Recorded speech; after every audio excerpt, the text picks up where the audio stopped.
अस्सलाम वालेकुम व्यूअर्स, मैं हूं आपका होस्ट अब्दुर्रहमान और आज डिस्कस करेंगे इंतहाई तशवीशनाक खबर कि पिछले साल सन 2023 में 16 लाख पाकिस्तानी मुल्क छोड़कर बैरून मुल्क चले गए और वो मकसद था रिस्क की तलाश।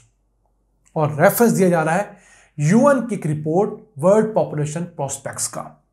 इसके तहत पाकिस्तान दुनिया में सबसे ज्यादा माइग्रेशन वाला मुल्क बना है। 16 लाख पाकिस्तानी एक साल के अंदर मुल्क से बाहर गए हैं। अब इसमें वो तादाद भी यकीनन शामिल हुई होगी जो विजिट के पर्पस के लिए विजिट वीजा लेके गल्फ में गए। और आप लोग भी जानते हैं कि पाकिस्तानियों की कितनी तादाद वाकईतन विजिट वीजे के ऊपर गल्फ सैर के लिए जाती है। बड़ी तादाद वहां नौकरी तलाश करने जाती है। शायद 10-15% अमीर तरीन पाकिस्तानी ऐसे होंगे जो वहां पर विजिट वीजा लेके जाते होंगे और बाकी के पास तो वो गोल्डन वीजा और जो 10 साल का वीजा है वो है। पाकिस्तान के बाद जो मुल्क दूसरे नंबर पे आता है वो है सूडान। 14 लाख सूडानी मुल्क से बाहर माइग्रेट किए एक साल के अंदर। फिर दुनिया में आबादी के लिहाज से सबसे बड़ा मुल्क इंडिया, उससे 9,80,000 लोग बाहर गए हैं एक साल के अंदर। अब इंडिया आबादी के लिहाज से दुनिया का सबसे बड़ा मुल्क बन चुका है। 1,50,00,00,000 से जायद अफराद का मुल्क है। अभी भी लोगों की एक बहुत बड़ी तादाद ऐसी है जो किसी काउंटिंग में नहीं आती। चाइना के यहां एक एक शख्स शहरी उन्होंने काउंट किया हुआ है, उनका निज़ाम इतना अच्छा है। इंडिया के अंदर अभी भी कई कबाइल ऐसे हैं, दूर अफ्तादा इलाकों में जंगलों में रहने वाले लोग ऐसे हैं जो अभी तक काउंटिंग में नहीं है, जो कभी पॉपुलेशन के अंदर आए ही नहीं है। फिर चाइना जो अब दुनिया का दूसरा बड़ा आबादी के लिहाज से मुल्क बन चुका है, वहां से सिर्फ 5,68,000 चाइनीज मुल्क से बाहर गए। तो देखिए, दुनिया के दो सबसे ज्यादा आबादी वाले मुल्क हमसे मईशत में तगड़े हैं, इसीलिए वो तीसरे और चौथे नंबर पे हैं। हम नंबर 1 पे जा चुके हैं। फिर 5वें नंबर पे आता है बांग्लादेश। 5,50,000 लोग मुल्क से बाहर गए। नेपाल से 4,10,000 लोग गए। तुर्किया यानी तुर्की से 3,18,000 लोग गए। यूक्रेन में जंग लगी हुई है, गुज़िश्ता 2 साल से वहां बुरे हालात हैं, वहां से सिर्फ 3 लाख लोग मुल्क के बाहर गए।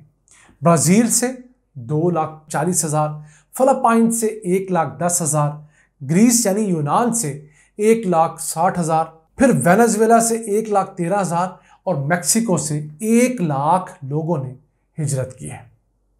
अब पाकिस्तान से बैरून मुल्क जाने वाली तादाद को अगर हम परसेंटेज में जाने कि वो किन इलाकों में ज़्यादा जाती है, सबसे ज़्यादा पाकिस्तानी जाते हैं सऊदी अरब। तकरीबन 60% पाकिस्तानी सऊदी अरब जाके वहाँ रोज़गार तलाश करते हैं। दूसरे नंबर पे आता है मुत्तहिदा अरब इमारात यूएई, जहाँ पर 24% पाकिस्तानी जाकर रोज़गार तलाश करते हैं। तीसरे नंबर पे औसतन ओमान आता है, 4.5% ओमान जाते हैं। फिर बहरीन की बात करें तो 3.5% है। कतर में भी 3-3.25% है। मलाइशिया सिर्फ 1% है। उसके बाद सारा यूरोप और सारा नॉर्थ अमेरिका अगर हम डालें, जिसमें कनाडा, अमेरिका और यूरोप के मुल्क, वहाँ सिर्फ 3% पाकिस्तानी जाने में कामयाब होते हैं। अब आप देख लीजिए कि हमारे यहाँ से जो लोग रोज़गार के लिए मुल्क से बाहर जाते हैं, उनमें से 94% अरब ममालिक में जाते हैं, जबकि बाकी जो 6% हैं वो पूरी दुनिया में जाकर सेटल होते हैं। तो हमारे लिए ये गल्फ के ममालिक किस कदर अहम है। अभी भी पाकिस्तान से बाहर जाने वालों की एक बहुत बड़ी तादाद ऐसी है जिनके पास कोई ख़ास स्किल सेट नहीं होता। बड़ी हद कोई ड्राइवर होगा, इस तरह के मामलात होंगे। ज़रूरत इस अमर की है कि पाकिस्तान से लोगों की बड़ी तादाद को कोई ना कोई टेक्निकल कोर्स, वोकेशनल कोर्स करा के भेजा जाए, ताकि वहाँ पर जाएं तो कोई प्लम्बर हो, कोई मैकेनिक हो, कोई इलेक्ट्रीशियन हो, कोई डेंटिंग पेंटिंग का काम जानता हो, कोई फ्रिज एसी ठीक करना जानता हो, वहाँ पर जाकर वो बेहतर रोज़गार कमाएंगे और पाकिस्तान पैसे भेजेंगे। अब जो लोग इस वक्त पाकिस्तान से बाहर बसते हैं और पाकिस्तान जो पैसे भेजते हैं, उसकी औसत ये है कि $300 औसतन एक पाकिस्तानी अपने मुल्क में अपने ख़ानदान को भेजता है। तो ये जो 16 लाख लोग अगर एक साल में मुल्क से बाहर गए हैं, हम अज्यूम कर लेते हैं कि सारे रोज़गार पर लग गए और औसत $300 इन्होंने हर महीने कमाया। साल का इन लोगों की जानब से पाकिस्तान को $5,70 करोड़ आना चाहिए। यानी कि रवा साल 2024 के अंदर साल 2023 की निस्बत रेमिटेंसीज में 5 अरब 70 करोड़ डॉलर्स का इजाफा होना चाहिए। चले ये ना हो, कम से कम 5 ना सही 4 अरब डॉलर्स का इजाफा तो होना ही चाहिए ना। 16 लाख नौकरी पे नहीं लगे होंगे, 10-12 लाख लोग लगे होंगे, बाकी वापस आ गए होंगे। तो ये एक ऐसा म्यार होना चाहिए जिसके ज़रिए हुकूमत ये जाने कि मुल्क से बाहर जो जा रहे हैं वो पैसे हुंडी हवाले के ज़रिए तो नहीं भेज रहे। और ये भी होना चाहिए कि पाकिस्तान से जो शख्स बाहर जाए उसका एक अकाउंट पाकिस्तान में खुलवाया जाए, ताकि वो जो पैसे पाकिस्तान भेजे हुकूमत के खाते में उसका रिकॉर्ड हो। अभी भी पाकिस्तान में तकरीबन 20 अरब डॉलर्स हर साल ओवरसीज़ पाकिस्तानियों की जानिब से वो भेजा जाता है जो बैंकिंग सेक्टर के अलावा आता है। हुंडी हवाले और दीगर ज़राए से पाकिस्तान में पैसे आते हैं, उसमें से हमको 10-12 अरब डॉलर्स भी लीगल चैनल से पाकिस्तान लाने में कामयाब हो जाएं, इंसेंटिव के ज़रिए और डंडे के ज़रिए। इंसेंटिव कैसे? जो लोग पाकिस्तान पैसे भिजवाते हैं उनको थोड़े से इजाफी पैसे दिए जाएँ ताकि हुंडी हवाले के तरफ लोग जाएं ही ना। और डंडा ये कि जो लोग फिर भी लालच करते हैं या उनका कारोबार ऐसा है, उनको पता हो कि जनाब हम लोगों ने इस लीगल चैनल को अगर छोड़ा और लीगल और इलीगल चैनल को हमने अपनाया तो हमारे पैसे कन्फिस्केट कर लिए जाएंगे। तो ऑब्वियसली ये जो कैरेट एंड स्टिक का मॉडल होता है, प्यार और मार, इसके दरमियान ही कौमें सुधरती हैं। आपका मोटरवे देख लीजिए, फजूल ड्राइवर मोटरवे जाकर कैसे सुधरा होता है, उसको पता होता है हम सीधी गाड़ी चलाएंगे, प्रॉपर कानून के मुताबिक चलाएंगे तो अपनी मंजिल पर बगैर किसी जुर्माने के पहुंच जाएंगे। जहां पर उन्होंने आम पाकिस्तान की रोडों की तरह कोई फनकारी करने की कोशिश की, ओवर स्पीडिंग की या लेन का ख्याल ना किया, तो फौरी तौर पर जुर्माना होगा और जुर्माना भरना पड़ेगा, कोई सिफारिश भी ऐसा नहीं चलेगी। तो मोटरवे के ऊपर वही एक शरारती ड्राइवर बिल्कुल अच्छा बच्चा बना होता है। तो इसके साथ साथ हुकूमत की एक चीज़ और भी सोचनी चाहिए कि इतनी बड़ी मिकदार में अगर लोग मुल्क से बाहर जा रहे हैं तो मुल्क के अंदर ब्रेन ड्रेन भी हो रहा है।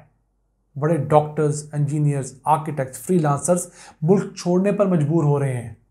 अभी जो इंटरनेट की बंदिश चल रही है पिछले कुछ तकरीबन 6-8 महीने से, कभी इंटरनेट आता है कभी बंद कर दिया जाता है। पता लगता है एक फायरवॉल चेक की है वो कामयाब नहीं हुई, दूसरी चेक कर ली, उसकी सेटिंग चेंज कर ली। इसका नुकसान क्या हो रहा है? मुल्क में 23 लाख नौजवान ऐसे हैं जो पढ़े लिखे हैं, इंटरनेट के ज़रिए अपनी सर्विसेज दुनिया को देकर वो सालाना 2-3 अरब डॉलर्स मुल्क में लाते हैं। तो इस तमाम इंटरनेट की बंदिश और इंटरप्शन की वजह से 500 मिलियन डॉलर्स का हमें नुकसान ऑलरेडी हो चुका है। और फाइवर जैसी वेबसाइट जो कि दुनिया में फ्रीलांसिंग का एक बड़ा नाम है, बड़ा ज़रिया है, वो पाकिस्तान के फ्रीलांसर्स को काम देने से मना कर रही है। क्यों? वो दुनिया भर के क्लाइंट्स को बता रही है कि अगर आप पाकिस्तान में काम देंगे तो यहाँ पर इंटरनेट का कोई पता नहीं, और इसका मतलब है कोई पता नहीं आपका काम टाइम पर होगा या नहीं होगा। दूसरा, पाकिस्तान के अंदर जो हमारे यहाँ के फ्रीलांसर्स भी हैं वो भी कुछ अपनी कमिटमेंट जानबूझकर पूरी नहीं करते या हालात की वजह से पूरी नहीं कर पाते। तो हुकूमत के लिए ये जो सोर्स ऑफ अर्निंग था डॉलर्स का, वो बुरी तरह हर्ट हो रहा है। आप फायरवॉल तो लगा रहे हैं, लेकिन ये ना हो कि उस फायरवॉल के चक्करों में आपकी आईटी की, सॉफ्टवेयर की, फ्रीलांसिंग की वो 3-4 अरब डॉलर्स एक्सपोर्ट्स गिर जाएं। वो 3-4 अरब डॉलर्स आप कहाँ से लेकर आएंगे? मज़ीद कर्जा लेंगे, और हमें तो मज़ीद कर्जा देने के लिए कोई तैयार भी नहीं है। फिर वो खसारा हम कहाँ से पूरा करेंगे? नाज़रीन, ये आज का एपिसोड, हमें उम्मीद है आपको पसंद आया होगा। अपनी सजेशंस, अपनी आरा से हमें आगाह रखा करें। अपने मेज़बान अब्दुर्रहमान को इजाज़त दीजिए। अल्लाह निगहबान।